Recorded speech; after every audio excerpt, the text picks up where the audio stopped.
الله ونعم الوكيل. هذه مؤامره دارت ليا طيحوني في الفخ، ولكن ماشي مشكل، كل حاجه مزيانه كل حاجه مزيانه. ولكن هذه المؤامره المشكله درتوها للشخص الغلط. ربما هادشي اللي غادي ندير ولا اللي ناويه ندير ربما ما درتوش في حساب نتوما. كلكم الخوت حضرتوني من داك الصحفي اللي على بالكم، اللي من طرف السيده اللي انا شاكيه بها. عندكم الصح، كلكم حضرتوني، كلكم فاش شفتوني معاه قلتوا لي ندى ردي بالك غادي يدير غير بحال سبحان الله، كنتو عالمين على هادشي غادي يوقع. ولكن انا ما توقعتش غادي يدير لي بحال هكا، لانه كنعرفوا من شحال هادي فهمتيني، وكنصور معاه ديما قلت مستحيل يغلط معايا انايا، ولكن غلط وغلط غلط كبير وغادي يخلص عليكم اكيد. تخيلوا معايا الخوت جالسه معايا ما بيا، نعاود لكم ليستوار من الاول حتى الاخر، نعاود لكم ليستوار من الاول حتى الاخر. الله يجازيكم بالخير، كملوا الفيديو من الاول حتى الاخر، عاد هضروا عاد كومونطيو ليا عاد حكموا. ايوا بسم الله نبداو. جالسه لاله نهار الجمعه مع ليا ما بيا وعيط ليا، قال لي انا هذا كيدير بخير، واش ما كاينش شي صلح بينك وبين امي نعيمه؟ قلت له شوف نقول لك واحد الهضرات، انا ما غاديش نتصالح معاها وما يمكنش لي تنزل على حق بنتي وهذه ويقول لي انا كنت نضحك معاه ويقول لي وراه الصلح غادي يكون صح ولا بالخاطر، وكيضحك. قلت له صافي يلاه تعال هذا بين ليا.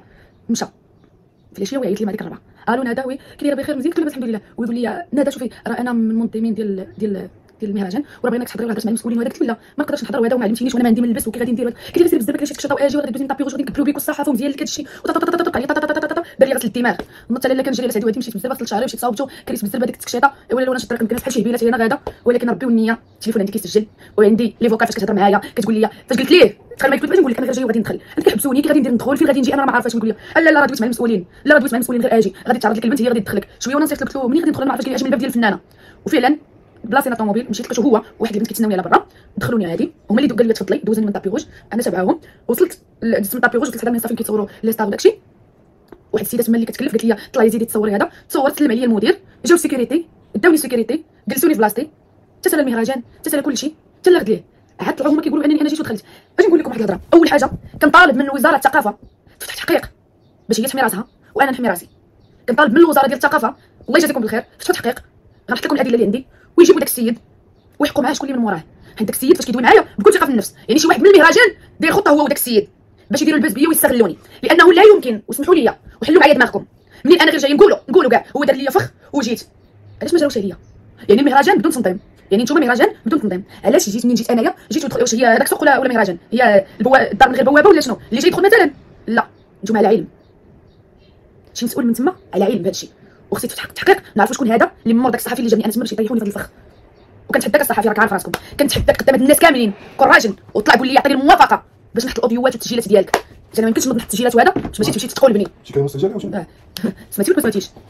يلا كون راجل ونعرفك راجل وصلت عليك امك 7 زغريتات حدا هاد الناس. الا انت بريء وانا كنخربق في هضرتي طلع واجهني وقول لي انت كذابه وقول لي حتى دوك الاوديوات نشوفوا. عطيني الموافقه باش نحط الاوديوات ونبين الكونفرساسيون ونبين لي زابيل اللي بيناتنا وغنحطهم وغادي يعرفوا الناس بشنو كاين. انت اللي من مور هادشي وخصني نعرف شكون اللي من موراك ولا درتوا لي تكوين عصابه حيت انت مع الطرف اللي انا داعيه درتي مع الطرف داخل معكم شي مسؤول درتوا لي داكشي خلطه جلطه جبتوني لذاك المهرجان استغليتوني درتوا بيا البوز ورميتوني. نقولوا سيدي حلوا معايا دماغكم. اوكي المدير قال لك انا متطفله جيت ودخلت وهذا واخا لا وقال لك جاوب عليا يلا ولا نطلعوا عليهم. حسبي الله ونعم الوكيل فيهم. اجيب لكم اخوتي علاش ما كاينينش سيكوريتي، ما كاينينش المنظمين، ما كاينينش الصحافه، ما كاينينش لا ستار تما، ما كاين حتى واحد اللي غيعرفني. انا منين وانا هابطه من ديك المدير كان واقف هو اللي سلم عليا، منين وانا هابطه من السجاده الحمراء يطلعوا المنظمين عند المدير. سي المدير اش كدير هاد هنا؟ سي المدير اش كدير هاد هنا؟ وغيطردوني. ولكن هما لا هبطوني بكل فخر بكل افتخار والفيديوهات راكم شفتوهم في الاول مهبطيني هما اللي مهبطيني. وسلم عليا المدير ودخلني السيكوريتي هو اللي دخلني هكا كيدير الناس حيدوا خليونا ندوزو ودخلني حتى للبلاصه وجلست وتفرجت وكلشي وشفت كلشي وتسال الفيستيفال وسال كلشي ومشينا ولا غد لي عطاني كتبراو مني باش بيا البوز استغليتوني باش تحشوم عليكم. نقول انا جايه انا نعاود نقولها احنا معايا غير دماغكم راه هادشي غير سطيني البنات. وهذا الصحفي هذا اصلا ما يمكنش يجي ويعرض عليا من ديتو راسو، هذا مورا شي واحد ما يمكنش يجي يعرض عليا من ديتو راسو هو واثق في راسو كيقول لي لا دوزي من طابي روج لا ديري هادي لا يجيو عندك الصحافه وتعطيهم التصريحات بانك ماشي مدعوه بانك مشاركه في المهرجان. كنقول لك كنت مشاركه كيقول لي فعلا كنت مشاركه في المهرجان وعطاني ديك الدواء وضحك عليا وجابني ولعبوا بيا كيف ما بغاو. حسبي الله ونعم الوكيل حسبي الله ونعم الوكيل فيكم. كيف نحب لكم انا متطفله وما عزيزش عليا راسي واش انا حمقى واش انا غنضل نوض من ديتي راسي غنلبس التيشيرت ونمشي ندخل انا حمقى. وكنوجه ميساج للمسؤولين الكبار ديال المهرجان راه ما كاينش تنظيم ودوك الناس اللي تما استغلوني لانهم ما كانوش استغلوني فاش جيت مثلا يجريو عليا. علاش خلاوني ندز من طابي روج بالعاني وعلاش خلاوني طلعت المنصه وتصورت بالعاني وجاو عندي الصحافه ودخلنا وخرجنا وتكشكشوا عليا الصحافه عاوتاني وحنا في كيصوروا معايا والناس جاو كيتصوروا معايا وكلشي وخلاو الامور تمشي هكا حتى اللي طلعوا تبراو مني. واش انا حيوان؟ واش انا ماشي انسان؟ جبتوني ضحكتوا عليا تنمرتوا عليا خليتوا الناس كلشي كيتنمر عليا كيضحك عليا استغليتوني. علاش ما كاينش قانون في البلاد ولا حضرتوني جبتوني تما ودرتوا فيا ما بغيتو درتوا بيا البوز وفي الاخر رميتوني.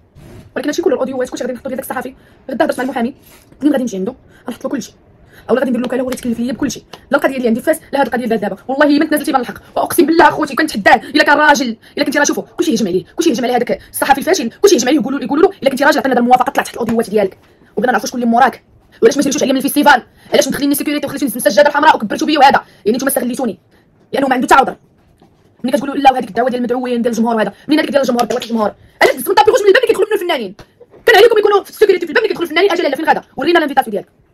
ولكن انا جاو عندي هما دخلوني وكانت الناس عارفيني بحال عارفيني جايه هابطه من داك طابي روج بحال شي حمقى هبيله هابطه وطلعوني المنصه وتصوروا وصوروني الصحافه ومن بعد جا السيكوريتي والثاني وضحكوا عليا واستغلوني. صحاب لكم راه زعما صحاب لكم دابا درتوا لي هذه المؤامره راه شوهتوني.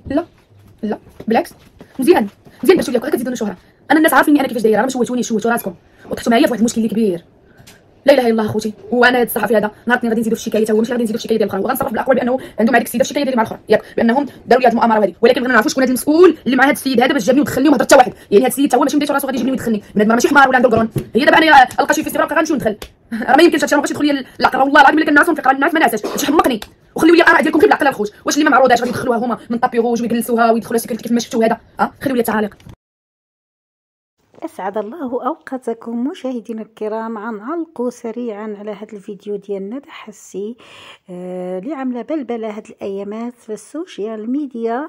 كانت حضرت المهرجان اللي تنظم في مكناس ديال الدراما واستدعوها، يعني احد المنظمين استدعاها. قلت لك انا في الاول ما بغيتش نمشي، قالت ما عندها ما تلبس وبزاف الامور وخصها تهيئ راسها.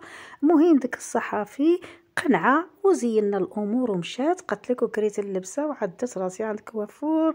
المهم مشات فرحانه وحضرت هذا المهرجان ورحبوا بها الحراس والمنظمين ودخلوها على السجاده الحمراء، شفناها جميعا وتصورت مع المعجبين. وجات وسائل الاعلام تقريبا كثيره وعملوا معها لقاء صحفي. مهم قازت الامور كما يرام. فرحة نشطت خرجت، ايوا ناضت البلبله وناضت بزاف ديال الفوضى والناس كتهضر. قال لك كيفاش هادي تدخل لهذا المهرجان؟ سالت له حنايا ما كندخلوش هذا النوع هذا. خرج المدير قال لك هي دخلت بطريقه متطفله وغير قانونيه متسلله. شكون اللي استدعاها؟ هي قالت لك استدعى الصحافي ديال الوانكم. قالت لك الناس حضروني بهاد الوانكم حيت هي دائما كتعمل هاد اللعبه، دائما كتصل وتقنع وفي النهايه كتعري على الانسان، ما فيهاش الثقه والمصداقيه. المهم قالت لك هي الحق ديالها والله لا خلاته. قالت لك عترفع دعوه بهذا الصحافي وبهذا المهرجان والناس اللي منظمين وحتى بالمدير اللي خرج وتبرأ منا. قالت لك استغلوني وعملوا بيا البوز وكبروا بيا وفي النهايه قالوا لي انني دخلت بطريقه متطفله. قلت لك علاش يشوهوني في العالم؟ علاش يتنمروا عليا؟ علاش انا ماشي انسان؟ علاش يعملوا لي هادشي؟ علاش هاد الحقره هادي؟ قالت لك هي عتقدم المحامي عتوكلو هو اللي عيتولى القضيه وعتعطي له فيديوهات هاد الصحافي اللي اتصل بها وقنعه. قالت لك وجهت نداء ديال وزاره الثقافه. قالت لها انت اللي ما قدراش تحمي هاد المهرجان والناس اللي كيدخلوا، ما عندكش حتى الناس اللي كيضبطوا هاد الامور، يعني اللي هب ودب يجي يدخل عندكم المهرجان. فانما المنظمين فانما الحراس علاش ما وقفونيش في الباب؟ قالوا لي اجي انت ما عندكش الدعوه علاش دخلتي؟ قالت خلوني دخلت وكل شيء وفي النهايه عملوا هاد الشيء.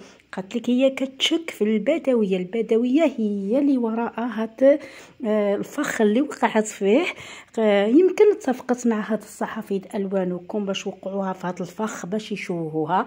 وقالت لك هي ما نعستش ليله كامله وهي تفكر وكتصدر راسها وكتطلع وتنزل شكون اللي وراء هاد الصحفي اللي وقع في الفخ ووجابه.